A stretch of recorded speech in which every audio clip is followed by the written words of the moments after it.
Elon Musk, le milliardaire, ou accessoirement, selon une certaine presse, l'un des 4 cavaliers de l'apocalypse, décide de revenir sur sa décision quant à Twitter et d'en finalement poursuivre le rachat. On voit ça ensemble.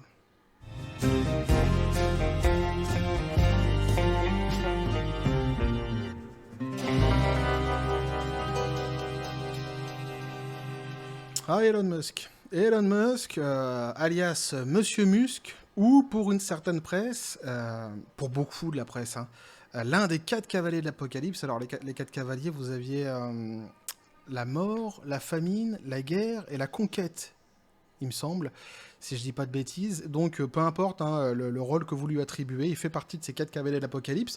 On peut ajouter avec lui, peut-être dans les 4 cavaliers, Trump, Poutine dernièrement, et pour le 4e, je vous laisse libre cours à votre imagination. N'hésitez pas à me dire dans les commentaires pour vous, c'est qui le 4e cavalier de l'Apocalypse.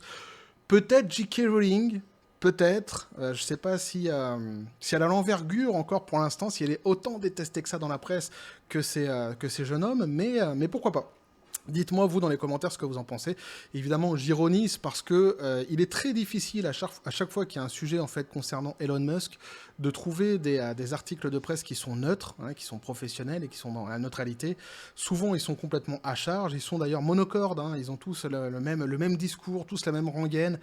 Ça en devient d'ailleurs ridicule parce qu'ils se moquent ouvertement du jeune homme. Alors que bon, bah, c'est quand même, on va dire, jusqu'ici, c'est l'homme le plus riche du monde, donc il a entrepris certaines choses dans sa vie qu'il a réussi avec brio, on va dire, et que souvent ceux qui écrivent des papiers sur lui sont juste des gras de papier, n'ont pas fait grand-chose dans leur vie, mais ils se permettent d'échafauder des théories comme quoi lui serait un imbécile et eux seraient des génies, mais c'est tout ça, c'est assez hallucinant hein, de voir la malhonnêteté de la presse actuelle. C'est vraiment, moi je suis... Alors, je suis assez friand de ça m'amuse quelque part, c'est pour ça que je le relève souvent dans mes vidéos, mais je suis quand même assez halluciné en règle générale. Et donc ici, on va voir Elon Musk, hein, donc, qui revient sur son idée qui était d'arrêter l'achat de Twitter, où il avait dit qu'il y avait une espèce de mensonge qui avait été sorti par Twitter lorsqu'ils avaient dit qu'il y avait à peu près 5% des comptes qui étaient faux hein, sur Twitter, donc des bots. Lui, il avait dit non, c'est un mensonge, vous m'avez caché qu'en fait, c'est beaucoup plus que ça, et évidemment, ça a influé sur la publicité et sur la rentabilité de la machine. Et vous allez voir que eux, donc la presse en général, essayent de faire passer Elon Musk pour un clown concernant donc le fait qu'il revienne dans le rachat de Twitter. On va essayer, nous, d'échafauder une autre théorie, peut-être, qui a peut-être une piste, hein, qui pourrait expliquer pourquoi finalement il revient. Et d'ailleurs, on va s'appuyer sur des tweets hein, qu'il a fait, notamment dernièrement, pour essayer de comprendre peut-être une piste un petit peu plus logique au pourquoi, en fait, il revient dans la course au rachat de Twitter. Donc on nous dit, volte-face, tout compte fait, Elon Musk veut racheter Twitter, à moins que, petit café les copains. Alors, énième rebondissement dans la saga Twitter Elon Musk. Après s'être acharné à faire capoter la transaction, le patron de Tesla a finalement décidé de racheter le réseau social au prix convenu en avril. La firme à l'oiseau bleu, en procès avec le milliardaire, assure vouloir boucler l'acquisition, mais reste prudente. Il semble qu'Elon Musk veuille une nouvelle fois racheter Twitter, mais ira-t-il jusqu'au bout cette fois, s'interroge Mashable. Alors Mashable, c'est un site, hein, c'est pas quelqu'un Mashable. Asiatique d'ailleurs, il me semble. Je suis pas sûr, faudra que je vérifie, mais en tout cas c'est un site d'information. Alors c'est par un courrier donc lapidaire aux dirigeants de Twitter, communiqué mardi à la SEC, le gendarme boursier américain, qu'Elon Musk a annoncé son souhait de racheter Twitter à condition que les tribunaux suspendent immédiatement l'action en justice de Twitter contre Musk et annulent le procès et toutes les autres procédures, rapporte donc TechCrunch. En d'autres termes, Musk est prêt à conclure pour peu qu'il puisse échapper au procès. Vous voyez, toujours, il y a cette manière de tourner la phrase. Donc, hein, s'il peut échapper, parce qu'en fait, c'est lui qui aurait été puni. En fait, c'est ça la chanson qu'ils essayent de sortir, c'est qu'il avait absolument rien préparé, qu'il s'est cassé la gueule parce que c'est un abruti, qu'à la dernière minute, genre à 10 jours avant le procès, ses copains lui ont dit hey, « t'es en train de te casser la gueule, t'as pas assez d'armes pour te battre, tu vas perdre de toute façon parce que t'es le méchant, donc forcément tu perds ». Donc reviens sur ta décision et rachète Twitter. C'est ça, hein, la musique qu'ils essayent de nous faire, de nous jouer, hein, c'est que le monsieur, en fait, c'est un abruti. C'est-à-dire qu'il est devenu ce qu'il est devenu, mais en fait, c'est un imbécile, c'est un abruti. Et il se lance dans des guerres où il est persuadé de ne pas gagner, sans les préparer par avance. Parce que tout ça, en fait, visiblement, quand on les écoute, en fait, il n'avait absolument rien préparé par avance, c'est juste, il s'est levé comme ça, puis il a eu des lubies. On dirait, hein. Si on les suit. Donc Twitter avait décidé de traîner Elon Musk devant les tribunaux après la décision du milliardaire de renoncer au rachat du réseau social, annoncé en avril dernier pour 44 milliards de dollars, soit 54,20 dollars par action. Le patron de Tesla affirmait que Twitter avait menti sur le nombre exact de faux comptes parmi ses utilisateurs. L'ouverture du procès était fixée au 17 octobre, donc très prochainement. Donc dénouement prévisible, nous dit-on, pour The Washington Post, que des journaux qui sont évidemment d'une neutralité et d'une impartialité connue et reconnue, j'ai envie de dire. Cette nouvelle, donc, volte-face, suggère qu'Elon Musk s'est rendu compte qu'il était dans une situation plus fragile que prévu à l'approche du procès et de sa déposition. Les audiences préliminaires ont mis en évidence la faiblesse de l'argumentaire du camp Musk et le risque pour le milliardaire d'être contraint au rachat ou d'avoir à payer une amende colossale. Alors, le plus étrange, nous dit-on, donc, finalement, c'est que ce dénouement était le plus prévisible, déclare le site The Verge, à Ann Lipton. Peut-être rien à voir avec le thé, mais Ann Lipton. Professeur de droit des affaires à l'université de Tulane. Très connu, évidemment, donc je connais pas. Alors, ce genre d'affaires se règle toujours avant le procès et avant la déposition du principal intéressé, observe-t-elle. Le seul élément surprenant, c'est qu'il n'ait pas réussi à faire baisser le prix initial. Ça, effectivement, c'est étonnant, d'autant qu'en plus, c'était, à mon avis, l'idée principale d'Elon Musk, de vouloir faire baisser le prix initial. Mais on va justement essayer d'étayer une petite hypothèse qui peut expliquer pourquoi, en fait, il n'est pas allé jusqu'au bout. Il n'est pas allé. Je fais des liaisons dangereuses. Un peu comme les inconnus à l'époque. Alors Twitter donc a confirmé avoir reçu le courrier d'Elon Musk et a bien l'intention de boucler la transaction au prix par action proposé par l'équipe de Musk. En avril, donc souligne le Washington Post, la compagnie prévoit d'accepter l'offre, mais attend d'avoir la confirmation que le juge pourra superviser le processus, car la méfiance est de mise, ajoute le quotidien. Retour de Trump. Alors, de fait, tant que l'argent de Musk n'est pas physiquement sur le compte des actionnaires de Twitter, il est presque impossible d'écarter catégoriquement le fait que le milliardaire puisse jouer sur les deux tableaux, avertit Slate. Le patron de Tesla change d'avis comme de chemise et a l'habitude de prendre des décisions fantaisistes, même avec des milliards de dollars en jeu.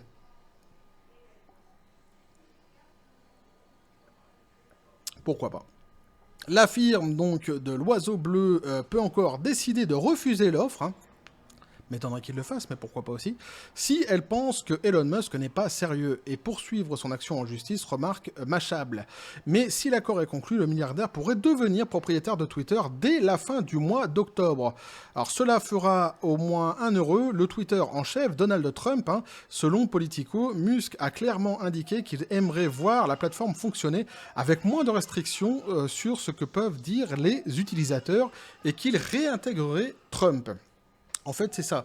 Là, il y a une petite piste déjà qui est lancée, c'est en fait sur la direction qu'il voudrait donner à Twitter. Et effectivement, il y a, lui, il est plutôt sur des changements vraiment de fond, en profondeur, Elon Musk. Et on va voir justement après exactement comment on peut étayer un petit peu cette théorie.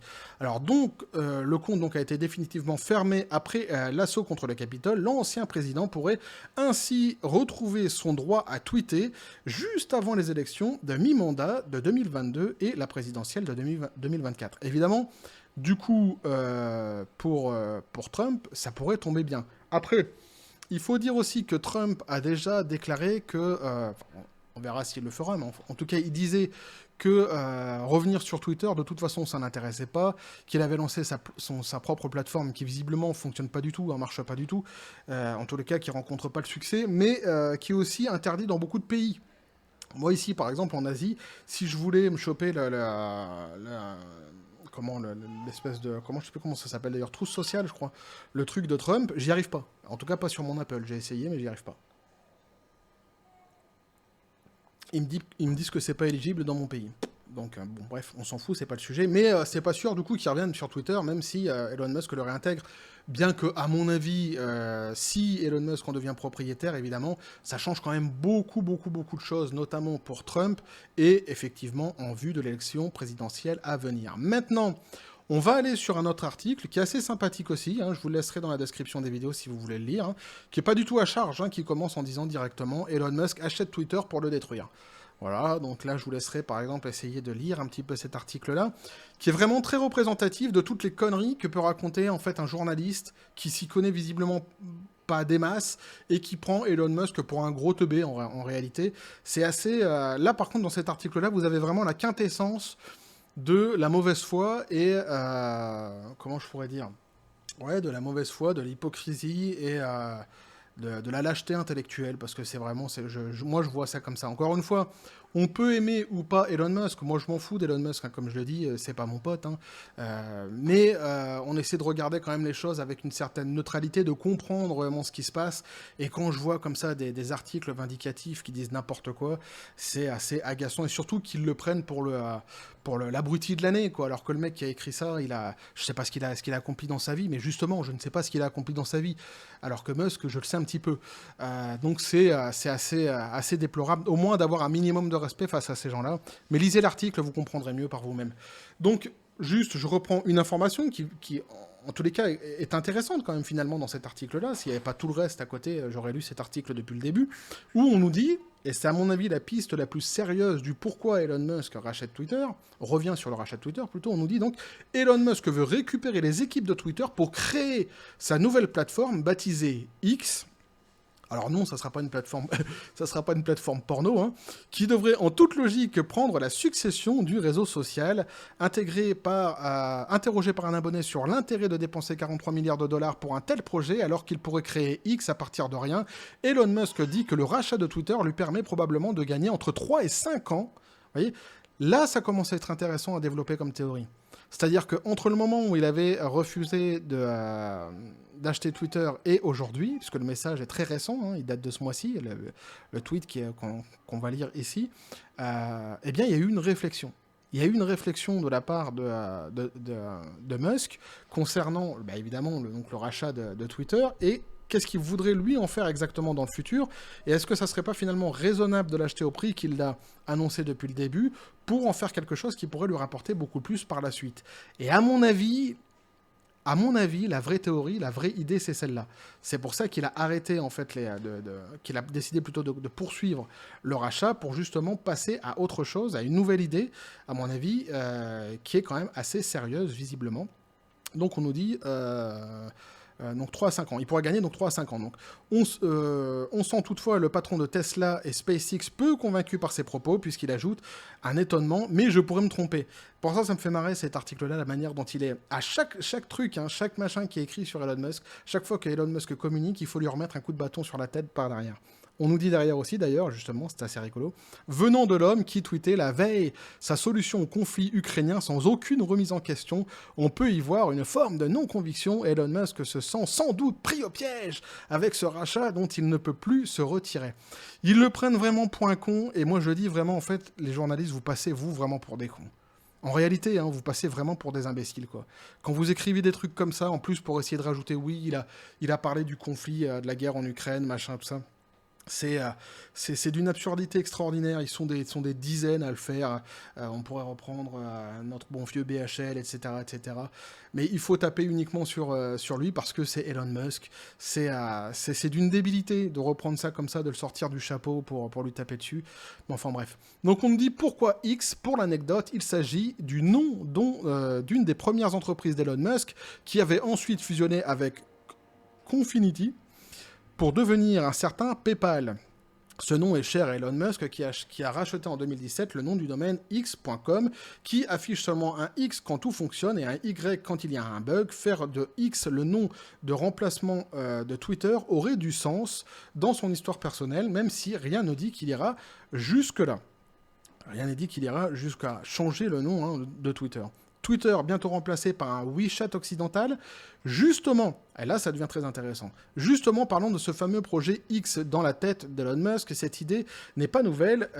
Fasciné par l'application WeChat de Tencent qui permet de tout faire en Chine, messagerie, réseaux sociaux, paiement, papier officiel, etc. Elon Musk avait déjà évoqué cette idée lors d'une séance de questions-réponses avec les employés de Twitter le 16 juin 2022. C'est pour ça que je dis qu'à mon avis, c'est plutôt ça, c'est plutôt une idée comme ça qu'il avait depuis le début qui se concrétise de plus en plus dans sa tête et avec certaines personnes avec qui il a dû parler, avec une équipe avec laquelle il a dû parler, qui a fait qu'il est revenu sur le rachat de Twitter. Donc il nous dit, en Chine, vous vivez essentiellement sur WeChat parce que c'est très utile dans votre vie quotidienne. Et je pense que si nous pouvons réaliser cela, ou même nous en rapprocher avec Twitter, ce serait un immense succès. À l'époque, Elon Musk présentait cette application de WeChat comme un moyen de rendre Twitter meilleur, ce qui a changé en octobre 2022, et qu'il semble ne plus considérer Twitter comme la plateforme du futur.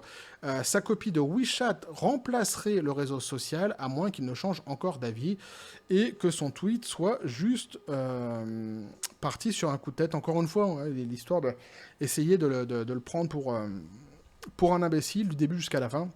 Je vous laisserai de toute façon le loisir d'aller lire cet article fabuleux si le désir vous en prend. Moi, j'ai juste pris un extrait qui était pourtant très intéressant dans cet article, donc c'est dommage de perdre cette neutralité journalistique qui gâche tout finalement. Donc moi, mon avis à moi, je pense que l'idée de WeChat est vraiment une idée qui a mûri dans sa tête depuis ces derniers mois, et avec les équipes qui l'entourent, à mon avis, ils ont concrétisé un petit peu plus sur le papier le projet, et chiffré surtout, en fait, ce que le projet pourrait leur apporter, et donc il s'est dit que le procès lui ferait sans doute perdre beaucoup de temps, et peut-être même de l'argent d'ailleurs, puisque rien ne dit non plus qu'il aurait gagné le procès, même si je pars quand même du principe inverse de ce que la presse nous dit, c'est-à-dire que je pense que quand il est parti pour aller au procès avec Twitter, parce qu'il savait très bien que Twitter allait porter plainte, c'était une évidence, je pense qu'il avait des billes. Je pense pas qu'un mec comme lui se réveille le matin avec la lubie de dire une connerie comme ça sur Twitter, d'aller en plus au bout en disant à toutes ses équipes d'envoyer un communiqué à Twitter, à son équipe de communication d'envoyer un communiqué à Twitter pour dire qu'ils arrêtent le rachat, sans avoir rien préparé derrière. À mon avis, dire ça, c'est le prendre vraiment pour un imbécile, et je n'y crois pas du tout. Je pense qu'il avait des billes concernant ce qu'il avançait. Je pense même qu'il aurait pu sans doute le prouver. Il aurait peut-être pas gagné, mais il aurait peut-être réussi à faire baisser le prix de Twitter. À mon avis, c'est plutôt vers là qu'il essayait d'aller, et je pense qu'il est revenu sur cette idée pour ne pas perdre de temps, parce que je pense vraiment qu'il a mûri l'idée du WeChat qui pourrait arriver prochainement sur Twitter. Alors, pour essayer de comprendre un peu c'est quoi le WeChat, ici moi je suis en Asie, on utilise Line, c'est pas WeChat, c'est Line, mais c'est exactement le même principe, et effectivement, c'est très très très pratique.